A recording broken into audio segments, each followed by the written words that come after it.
गंगा नदी के शांत किनारे आज के बिहार में स्थित एक स्थान था, विक्रमशिला। यह केवल ईंट पत्थरों का नगर नहीं था, बल्कि ज्ञान, तपस्या और बौद्ध दर्शन का एक महान केंद्र था। 8वीं शताब्दी में पाल वंश के शक्तिशाली राजा धर्मपाल ने इसकी स्थापना की थी, ताकि बौद्ध शिक्षा को एक नया और सशक्त मंच मिल सके। विक्रमशिला विश्वविद्यालय में प्रवेश पाना आसान नहीं था। यहाँ देश विदेश से आए विद्यार्थी पढ़ते थे, तिब्बत, चीन, नेपाल और बंगाल से।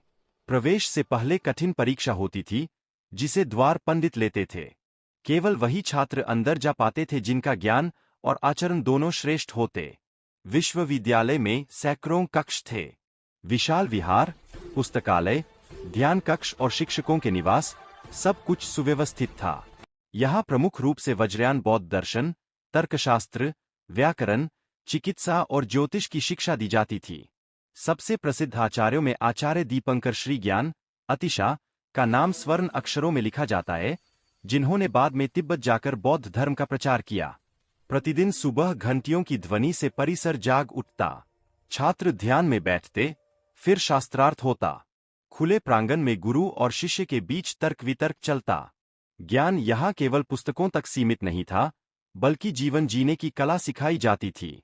समय बीतता गया, परंतु इतिहास ने करवट ली।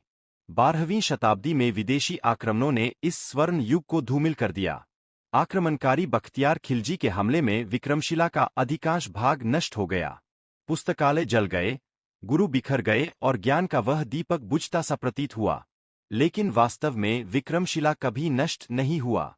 उसकी आत्मा आज भी इतिहास के पन्नों में जीवित है।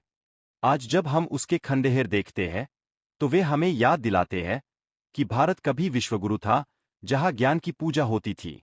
विक्रमशिला विश्वविद्यालय केवल एक शिक्षा संस्थान नहीं था, वह भारत की बौद्धिक विरासत का प्रतीक था, एक ऐसा दीप जिसकी रोशनी सदियों बाद भी मानवता को मार्ग दिखाती है।